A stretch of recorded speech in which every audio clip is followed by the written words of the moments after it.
Hi everyone, welcome back to the house restaurant. This is our great chef Nathan and I'm Alex.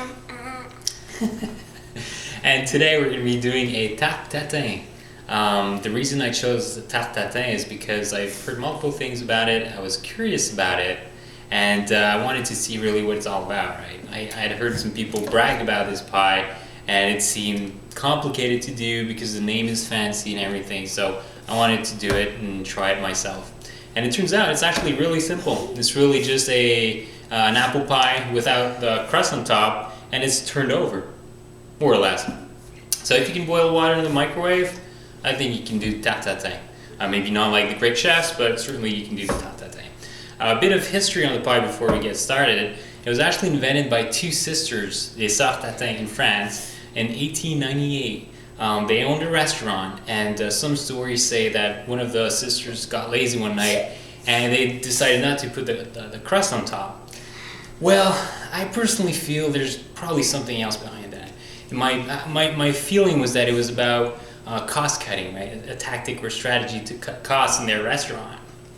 And so I did a bit of research, and it turned out that during these years there was the Long Depression.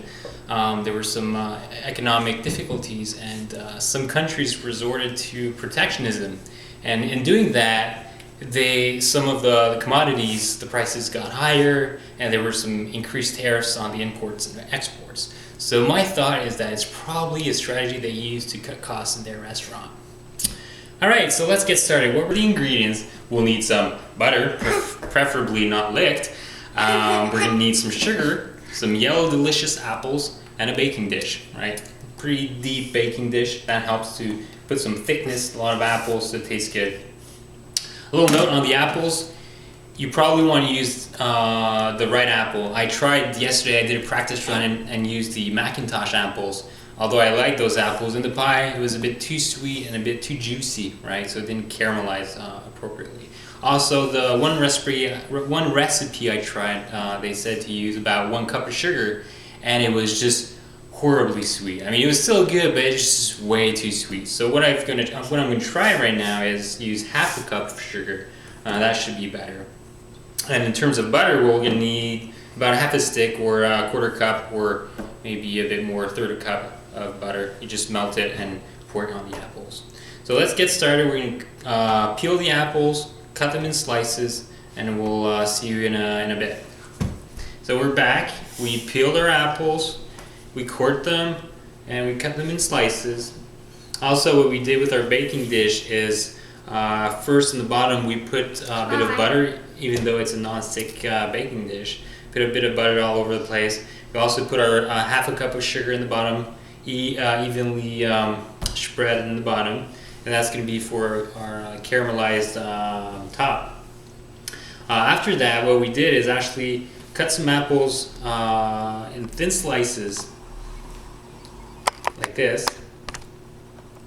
fairly thin slices, and that's going to be used for the bottom 2 layers of the apples, because remember, this is a upside down tart, right? So the bottom is actually going to be the top. It's what's going to be shown and we're seeing, right? So what we did here is place them like that. And basically you want to put about 2 layers of the thinly sliced apple so that you have a nice and well done top. Alright, so the rest of the apples, they can be coarsely chopped. So you want to put some apples on top. Here, let's do that together. You can just put them on top. That's okay. However you want. So what we're going to do next is actually caramelize the sugar in the bottom. There's actually a few ways you can do that. You can do it independently. You can put your sugar, add a bit of water and butter, and you can put it on the stove top and caramelize it, right? Or what we do here is the easy way is put the sugar, the apples, and then we put it on the stove top, let it bake for a little bit, or I should say cook on top. And when you feel that it's bubbly and the sugar's melted, you can actually go ahead and put your pie crust on top and then put it in the oven. So talking about the oven, our oven is really, right now, is preheating at 425 Fahrenheit, and we're going to bake that pie for about half an hour. or until the crust is brown. Alright, so let's put that more. Alright, so what I just did is I brought this on the stovetop and heated it for about 9-10 minutes at medium-low heat, so about number 2 on the stovetop there. So what happened is that the sugar caramelized, I hope anyways, because this is just my second try, so I hope it worked. But anyways, the sugar was bubbly and it started turning brown a little bit, so I should have done the job. So watch out, buddy, this is a bit hot. That's okay, you can stand. So what we're going to do now, I've got some melted butter here, about a 1/4 cup of butter. I'm just going to pour it over, all over. That should be good. Like that. Yeah, you don't want more. There should be plenty of butter. Then what I have here is I bought a pre-done pie crust, right? Yeah, sure. You can help me, but you got to be careful because it's hot, right? So I'm gonna unroll it. Oh yeah, I want to roll it. Okay, you want to unroll it? I'm gonna push this out. Right, you can unroll it. Good job, buddy. Yeah, I bought the pre-made one because I'm a bit too lazy, right? It takes too much time for nothing. You can just unroll it and it's ready to go. All right, perfect job, buddy. So what we're gonna do is just put it on top. It's that easy. And you can either, push it in or just fold it in like that. I just fold it in. It's really easier that way. Right? And that's gonna be our bottom part. So it's gonna be the bottom crust of our tart. And it's good to have your apples evenly spread out. That way it doesn't make any bumps in the bottom, right? That's really it. And what we're gonna do now is put it in the oven for about 30 minutes. And it should be done in 30 minutes when the crust is brown. Ooh, it's a bit hot, so it's tilting over.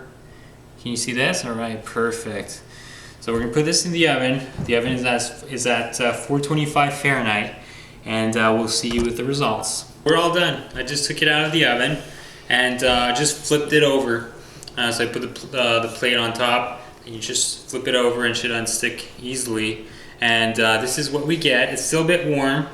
Actually hot, so the sugar isn't solid yet. Didn't caramelize as much as I would have liked to, but anyways, it's still fine. We have a nice looking Tarte Tatin, and it should be good. So we're looking forward to taste it. So we'd like to wish you all a very happy New Year, right? Happy New Year. All right, thanks for watching, and see you soon. Bye.